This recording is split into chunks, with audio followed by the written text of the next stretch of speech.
Fisheries and Oceans Canada, frequently referred to as DFO, is the department within the Government of Canada that is responsible for developing and implementing policies and programs in support of Canada's economic, ecological and scientific interests in oceans and inland waters. Its mandate includes responsibility for the conservation and sustainable use of Canada's fisheries resources while continuing to provide safe, effective and environmentally sound marine services that are responsive to the needs of Canadians in a global economy. The stated vision of the department is excellence in service to Canadians to ensure the sustainable development and safe use of Canadian waters. The federal government is constitutionally mandated for conservation and protection of fisheries resources in all Canadian fisheries waters. However, the department is largely focused on the conservation and allotment of harvests of saltwater fisheries on the Atlantic, Pacific and Arctic coasts of Canada. The department works toward conservation and protection of inland freshwater fisheries, such as on the Great Lakes and Lake Winnipeg through cooperative agreements with various provinces. Provincial governments have enacted provincial fisheries legislation for the licensing of the fisheries.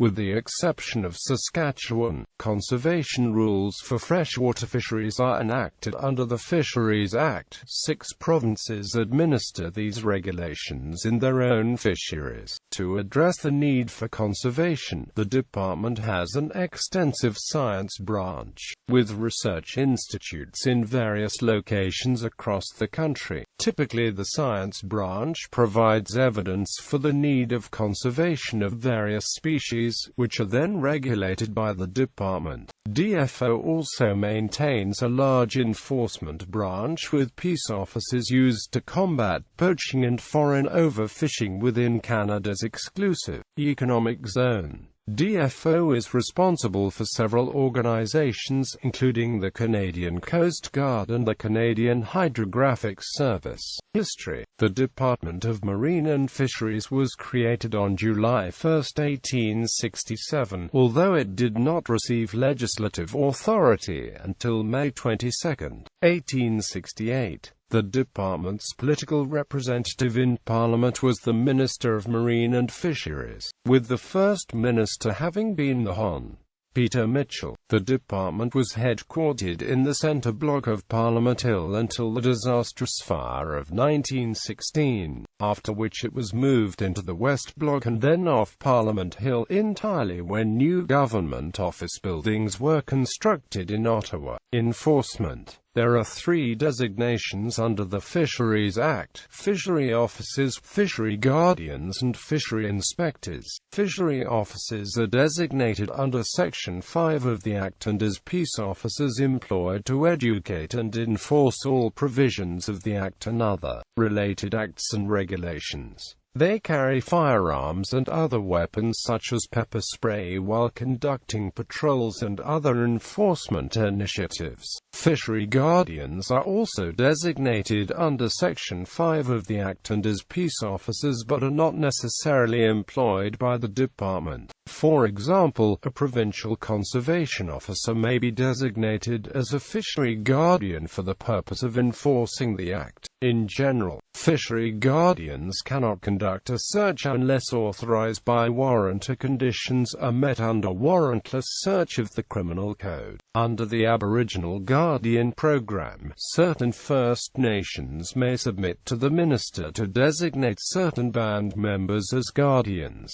Fishery inspectors are designated under Section 38 of the Act, specifically to enforce the pollution prevention sections of Fisheries Act. They are not peace officers and have limited powers vis-a-vis the other 2 designations. Operations: DFO is organized into 6 administrative regions which collectively cover all provinces and territories of Canada. Responsibilities. The department's responsibilities were described as follows: Sea Coast and Inland Fisheries, Trinity Houses, Trinity Boards, Pilots, Decade Pilots Funds, Beacons, Buoys, Lights and Lighthouses and their maintenance, Harbours, Ports, Piers, Wharves, Steamers and vessels belonging to the Government of Canada, except gunboats or other vessels of war, Harbour Commissioners, Harbour Masters, classification of vessels, examination and granting of certificates of masters and mates, and others in the merchant service, shipping masters and shipping officers, inspection of steamboats and board of steamboat inspection, inquiries into causes of shipwrecks, establishment, regulation and maintenance of marine and seamen hospitals, and care of distressed seamen, and generally such matters as refer to the marine and navigation of Canada. Responsibility for the construction and operation of canals was given to the Department of Public Works at the time of Confederation, with the canals of the United Province of Canada having been previously operated by that colony's Department of Public Works.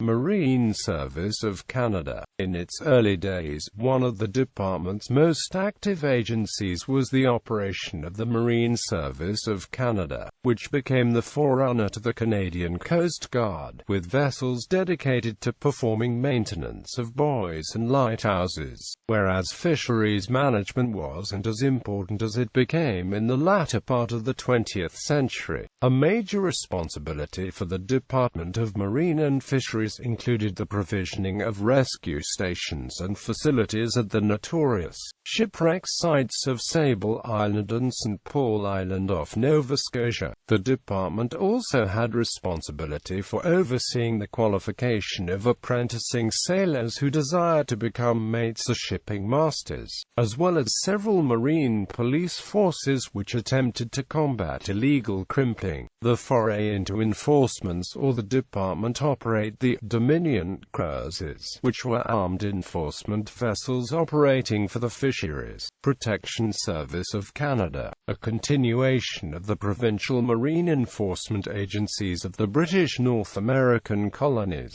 These ships, and other chartered schooners and the like, would cruise the fishing grounds off the Atlantic and Pacific coasts, watching for violations within Canada's territorial sea, then only 3 nautical miles from shore.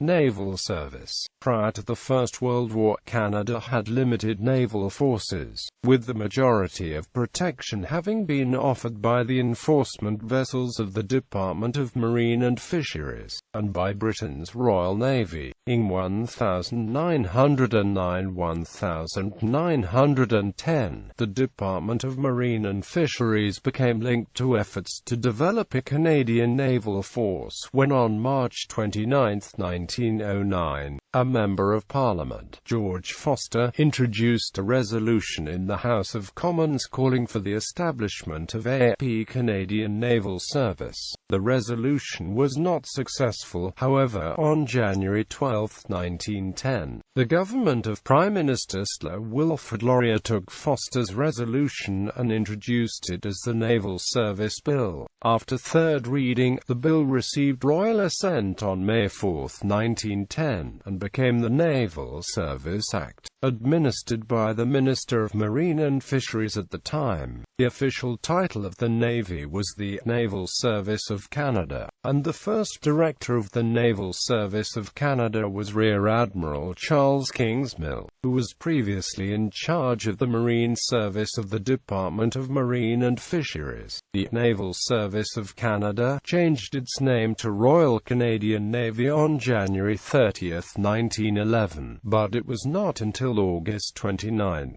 1911 that the use of Royal Canadian Navy was permitted by King George V.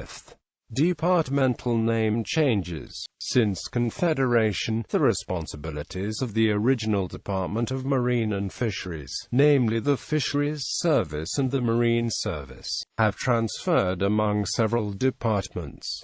The formal name of the department is the Department of Fisheries and Oceans. It is also referred to as Fisheries and Oceans Canada under the Federal Identity Program. 1867 to 1884 Department of Marine and Fisheries. 1884 to 1892 Department of Fisheries. 1892 to 1914 Department of Marine and Fisheries. 1914 to 1920 Department of Naval Services. 1920 to 1930 Department of Marine and Fisheries. 1930 to 1969 Department of Fisheries. 1930 to 1935 Department of Marine *, 1969 to 1971 Department of Fisheries and Forestry. 1971 to 1976 Department of the Environment. 1976 to 1979 Department of Fisheries and the Environment. 1979 to 2008 Department of Fisheries and Oceans. 2008 Present Fisheries and Oceans Canada. *In 1935, the Department of Marine was merged with the Department of Railways and Canals and the Civil Aviation branch of the Department of National Defence, to form the Department of Transport, also known as Transport Canada. Related legislation. Text of each law and its regulations can be found by entering the name of the law at the Canadian Legal Information Institute.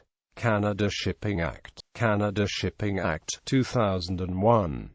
Coastal Fisheries Protection Act. Department of Fisheries and Oceans Act. Financial Administration Act. Fish Inspection Act. Fisheries Act. Fisheries Development Act. Fisheries Prices Support Act. Fishing and Recreational Harbors Act. Freshwater Fish Marketing Act. Navigable Waters Protection Act. Oceans Act. Species at Risk Act.